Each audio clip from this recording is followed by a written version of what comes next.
Shalom saudara.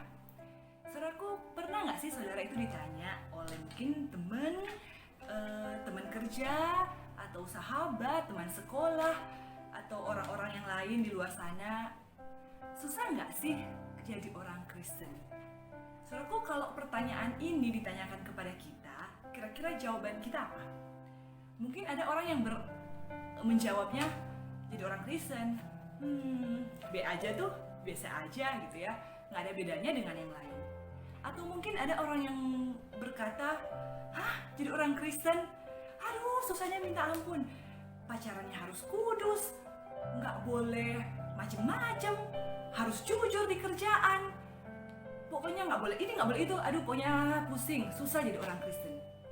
Atau mungkin ada yang menjawab, jadi orang Kristen sih ya susah, tapi dengan pertolongan Tuhan semua terasa mudah. Asik. Saudaraku, kalau kita ditanyakan seperti ini, susah nggak sih jadi orang Kristen sebenarnya? Apa jawaban kita? Saudaraku, yang bilang susah tuh kenapa? Ya karena mungkin dalam hidup ini kita nggak bisa hidup sesuka maunya kita.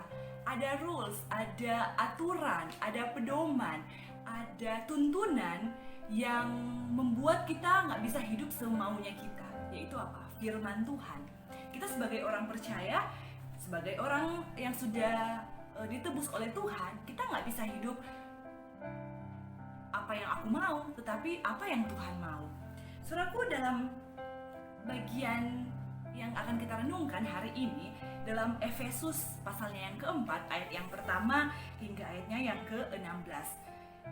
Ayat yang pertama, saudara, Paulus mengatakan begini, sebab itu aku menasihatkan kamu, aku orang yang dipenjarakan karena Tuhan, supaya hidupmu sebagai orang-orang yang telah dipanggil berpadanan dengan panggilan itu. Wait, tunggu dulu. Supaya hidupmu sebagai orang yang telah dipanggil berpadanan dengan panggilan itu. Oh, tenang, itu kan buat hamba Tuhan, itu kan buat pendeta, itu kan buat majelis, para pengurus, ya orang-orang yang dipanggil Tuhan secara khusus. Saudara, tunggu dulu. Bahasa Indonesia sehari-hari saudara menerjemahkan seperti ini. Itulah sebabnya saya seorang tahanan, kata Paulus, minta dengan sangat kepada kamu, hiduplah sesuai dengan kedudukanmu sebagai orang yang sudah dipanggil oleh Allah. So, ini saudara bukan berarti yang harus hidup sesuai dengan panggilan kita itu adalah para hamba Tuhan, para pendeta, para pengurus, majelis, aktivis. Tidak, saudara. Tapi setiap kita, yaitu orang-orang yang sudah dipanggil oleh Allah. Dipanggil dari mana dan kemana? Ya? Dipanggil dari gelap menuju kepada terang. Dipanggil dari dosa menuju kepada keselamatan. Artinya setiap kita, saudara dan saya, yang sudah ditebus oleh Tuhan, yang sudah menerima akan keselamatan, kita dipanggil untuk apa? Untuk hidup sesuai dengan panggilan kita. Kita yang sudah merasakan akan kasih Kristus, yang di pasal yang ketiga dikatakan kasih Kristus yang begitu panjang, begitu lebar, begitu dalam, begitu tinggi.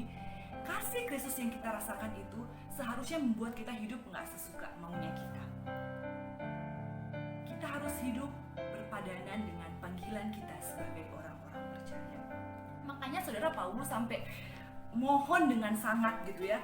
Di bahasa Indonesia sehari-hari katakan, Paulus minta dengan sangat kepadamu, hiduplah sesuai dengan kedudukanmu sebagai orang-orang percaya. Oke, hidup berpadanan dengan panggilan atau hidup sebagai orang Kristen, sebagai orang percaya, sebagai orang yang sudah ditebus itu hidup seperti apa sih? Ayat yang kedua dan yang ketiga dari Efesus 4 dikatakan seperti ini. Hendaklah kamu selalu rendah hati, lemah lembut, dan sabar. Tunjukkanlah kasihmu dalam hal saling membantu, dan berusahalah memelihara kesatuan roh oleh ikatan damai sejahtera. Saudara, kita dipanggil untuk apa? Untuk selalu rendah hati, lemah lembut, dan sabar, dan tunjukkan kasih kita dalam hal saling membantu dan berusaha supaya kita bisa memelihara kesatuan. Saudara, kenapa sih Paulus minta kepada setiap orang percaya dalam hal ini dengan begitu memohon, saudara. Karena Paulus tahu kita sebagai manusia itu berbeda-beda. Sebagai manusia yang diciptakan Tuhan dengan begitu unik, kita punya perbedaan dalam hal pemikiran, dalam hal view kita, cara pandang kita, dalam perasaan kita, dalam hal prioritas kita berbeda satu dengan yang lain. Dan seringkali perbedaan-perbedaan ini justru membuat satu hal yang memicu pertengkaran, perselisihan, dan lain sebagainya. Makanya saudara, Paulus mengatakan kita hiduplah itu sebagai orang-orang yang penuh kesabaran, penuh kerendahan hati, saling menolong satu dengan yang lain, dan berusaha untuk memelihara kesatuan. Saudara, saya tahu itu bukan satu hal yang mudah gitu ya. Dan langkah pertama menuju kesatuan adalah kerendahan hati.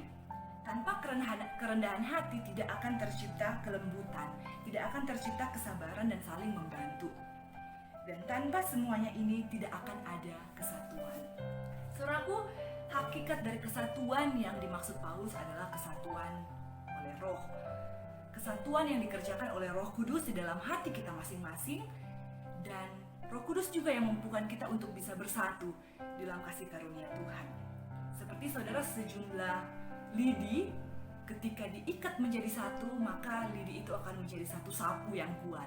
Demikian halnya kita, saudara. Kita berbeda-beda, yes. Tapi di dalam Roh, di dalam satu tubuh, kita boleh menjadi satu dan kita boleh memiliki satu kesatuan dalam Kristus. Saudara, alasan mengapa sih kita harus mengupayakan kesatuan? Kenapa sih kita harus mengusahakan kesatuan itu? Ayat 4 sampai ke 6. Satu tubuh dan satu roh, sebagaimana kamu telah dipanggil kepada satu pengharapan yang terkandung dalam panggilanmu, satu Tuhan, satu iman, satu baptisan, satu Allah dan Bapa dari semua, Allah yang di atas semua, oleh semua dan di dalam semua. Saudara, kenapa kita harus mengusahakan kesatuan kita? Karena kita terdiri dari satu tubuh dan satu roh. Satu tubuh, yaitu tubuh di dalam Kristus Yesus, dan diikat oleh Roh, yaitu Roh Kudus. Kita satu Tuhan, yaitu satu Kristus yang sebagai kepala jemaat kita. Satu iman, yaitu iman di dalam Yesus Kristus yang dengannya kita semua diselamatkan. Satu baptisan, yang melaluinya kita mengakui iman kita, iman di dalam Bapa, Putra, dan Roh Kudus. Dan satu Allah Bapa yang bekerja melalui semuanya dan berkuasa di dalam semuanya. Saudaraku, Bapa juga itu yang mengaruniakan kepada kita karunia-karunia yang berbeda-beda. Dalam ayat-ayat selanjutnya kita bisa membaca ada yang diangkat sebagai rasul, ada yang diangkat sebagai nabi, ada yang diangkat Tuhan sebagai pemberita kabar baik, para guru-guru atau para lause gitu ya, yang mengajar. Ada pula yang diangkat sebagai pemelihara jemaat. Tujuannya apa, saudara? Setiap kita memiliki satu fungsi atau satu bagian yang berbeda-beda. Bukan untuk dibanding-bandingkan. Aku ini lebih penting. Ya kamu mah fungsinya yang nggak terlalu penting. Yang penting itu orang-orang yang di atas mimbar, sedangkan yang di bawah itu nggak penting. Bukan, saudara. Tapi kita dipanggil dengan karunia-karunia yang berbeda. Di ayat yang ke-12 dikatakan untuk memperlengkapi orang-orang kudus bagi pekerjaan pelayanan, bagi pembangunan tubuh Kristus. Dengan adanya karunia-karunia yang berbeda, semakin berbeda, kita boleh semakin diperlengkapi, semakin bervariasi dalam kita melayani tubuh Kristus. Ibaratnya seperti anggota tubuh ya. Kalau kita nggak punya tangan, kita akan susah mengerjakan berbagai hal. Kalau kita nggak punya kaki, ya kita akan pincang dalam berjalan. Kalau kita nggak punya mata, kita akan sulit untuk melihat. Kalau kita nggak punya telinga, ya kita susah untuk mendengar. Kita sebagai anggota tubuh harus bekerja bersama-sama supaya tubuh itu menjadi satu tubuh yang kuat, tubuh yang fit. Demikian halnya kita sebagai anggota tubuh Kristus. Kita punya karunia yang berbeda-beda. Mari juga kita boleh diikat menjadi satu kesatuan untuk saling memperlengkapi di dalam tubuh Kristus. Dan ayat yang ke-13 hingga yang ke-16 firman Tuhan berkata, dengan demikian kita bisa menjadi satu. Kita gak mudah diombang-ambingkan oleh dunia ini. Dalam segala hal kita makin lama boleh menjadi makin sempurna, sama seperti Kristus yang menjadi kepala kita.